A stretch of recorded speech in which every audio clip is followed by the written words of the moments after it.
Hello guys, welcome to CHSE tutorial. So बहुत पिला पचारुथिले कि कमेंट रे कहउछन्ती कि सर वीडियो आसुनी कोन पई हैला। तो एक्चुअली किछ गोटे काम चलची हैला।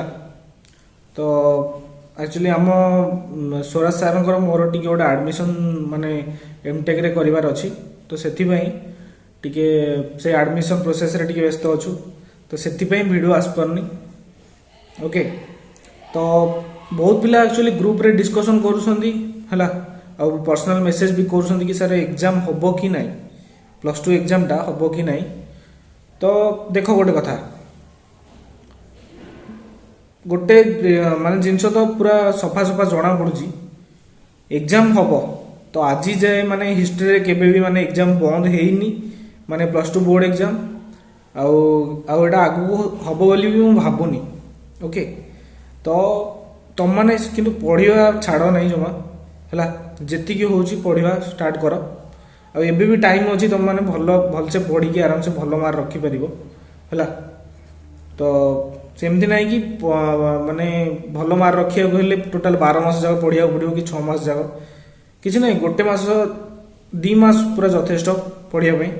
किंतु नाई कि मुझे 2 मास कहीदे बोली तुम मैंने पूरा 2 मास एग्जाम बाहर शेड्यूल 2 मास पूर्व पढ़ा स्टार्ट कर सेमती ना। तो तुम एबेटू पढ़ा स्टार्ट कर है। तो आउ गोटे कथा हूँ कौन ना, सबुठ इम्पोर्टाट जिनस जोटा गवर्नमेंट एवं कही कौन कही ना, देख डिसेम्बर जाए तुम तो बंद थिला, के दिन जाए मैंने कही गवर्नमेंट कही कि दशहरा पर खोलिया बोली कॉलेज।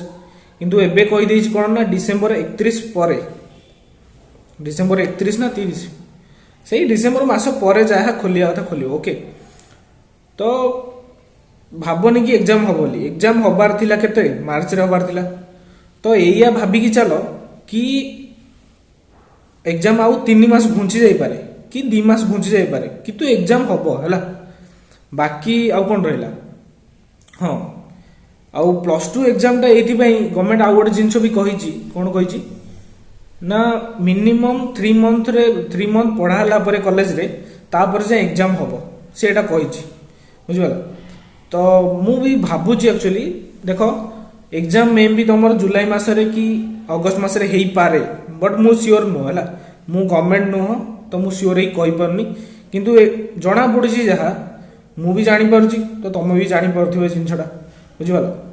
तो सेया लागुची कि 2-3 मास घुंची पारे पारे कहूची है, घुंची जाइछि बोली कहूनी। अलगा यूट्यूब चैनल भाया माने व्यू आनिया पई मु कहूनी कि माने पूरा घुंचीला पूरा एग्जाम अपडेट बुझिबेला। तो सेमती नहीं, तो घुंची पारे। तो देखा जाऊ कौन करिया। तापर हूँ आउ गोटे जिनस कौन ना, पिला अधा पिला पचारुथिले कि माने सर प्रैक्टिकल एग्जाम हबो कि नहीं। देख प्रैक्टिकल एग्जाम तो हबो, अब मार्क भी मिलिबो बुझिगल। एवरेज मार्क जदि भी प्रैक्टिकल एग्जाम तुम हेइनी कॉलेज रे, देन तुम तो एबे भी प्रैक्टिकल करूनो ना, तो ऑब्वियसली प्रैक्टिकल मार्क मिल जिवो। सेटा प्रैक्टिकल मार्क टा मेन नुह, बेसी ये नहीं। तो सेटार एवरेज मार्क मनकर तुम 30 अच्छी तुमको 26-27 मिल जिवो आराम से बुझल। तापर दी टेंशन नबार नहीं। किंतु थियोरी गुडा भलसे तुम पढ़िया दरकार बुझल। थियोरी गुडा पढ़, मैथ रो प्रॉब्लम जत्ते पारुछ कर हैला। एग्जाम हबा कथा हबो बुझल, जेबे ना जेबे ओटा हबो बुझल। तो एया कथा। तो बहुत पिला एक्चुअली पढ़िया बोधे छाड़ दी कौन मत लगुच बुझल। तो एक्चुअली +2 एग्जाम ना शुणिले जमी तुमको गोटे माने कौन गोटे दोषी को जमी फांसी पाइबा जमी लगे छाती थरू थाए कि लास्ट आज मोर लास्ट दिन मु मरजीवी। तो माने +2 एग्जाम टा एक्चुअली से टाइप आम जो पढ़ुलु माने एग्जाम ना शुणिले बहुत डर लगुला।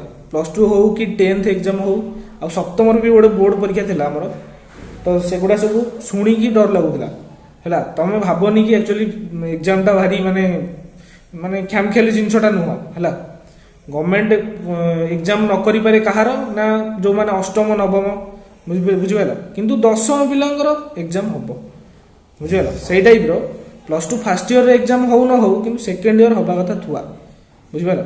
कहीं 10th आउ 12th एटा होची गोटे बेसिक जिनस, माने जोटा मूल दुआ कहंदिनी, माने गछर जो चेर जो स्ट्रंग हेले ही तुम आगू किसी गोटे एम करिकी पढ़ी पारिबो कि कौन तुम लाइफ रे कौन जॉब कर परिबो कि बिजनेस कर परिबो बुझिबेला तो सेटा प्लस 2 टा होची मेन जिंस तो एक्चुअली यही कथा कहया पई एक्चुअली वीडियोटा भाबुली बहुत दिन भाबुली बनै देबी बोली हैला तो फाइनली आज बनै देली ओके चैनल रे एक्चुअली हमर जेति की माने मैथ हो फिजिक्स हो जेति की पढ़ाई छी एक्चुअली सेति की भलो से पढ़ो बुझिबला पढ़ी की माने पढ़ी दियो बोली कि मु खाली करी छी जेति की सेति की करिया दरकार नै माने आउटी अधिया करियो केमदी ना मु जेति मु मानकर दुईटा प्रॉब्लम करची मैट्रिक्स रो ता बोली कोन तमे सी दुईटा प्रॉब्लम सार दबो कि तुमको एक्सरसाइज टोटल प्रैक्टिस करिया पड़ियो बुझिबला एबे तुम पाखरे सबुटु भलो टाइम अछि हैला आम बेले टाइम नथिला बुझिबला तुम एबे घरे रही पाठ पढुछ आउ कोन दरकार तुमको हमको कॉलेज आउ स्कूल जीवा भारी कष्ट होउतला तो तुम तो घरे अछो एते दिन लानी घरे रहउछ बुझिबला तो भाबनी कि एग्जाम होबनी बोली एग्जाम होबा कथा होबो हला बुझिबला तो प्लस 2 एग्जाम रो इंपोर्टेंस ता तुम जानि न एक्चुअली बोर्ड रो एबे टिके माने तुम माने टिके हल्का रे नउछ किंतु पिला बहुत डर लागे हला तो प्लस 2 एग्जाम ना सुनले सो आउ गोटे जिनस स्ट्राटेजी वीडियो आसी जीव नेक्स्ट वीक रे हला सब सब्जेक्ट पई गोटे गोटे कर देबी बुझिबला तो व्यस्त होवार नाही तुम पढ़िवा स्टार्ट करो इंग्लिश ओडिया केमती कोन पढ़ियो मु तुमको स्ट्राटेजी वीडियो रे कहि देबी सो टेंशन नाही सो आउ गोटे कथा जो माने आम वीडियो फर्स्ट टाइम देखुच एक्चुअली चैनल को लाइक करो आ सब्सक्राइब करो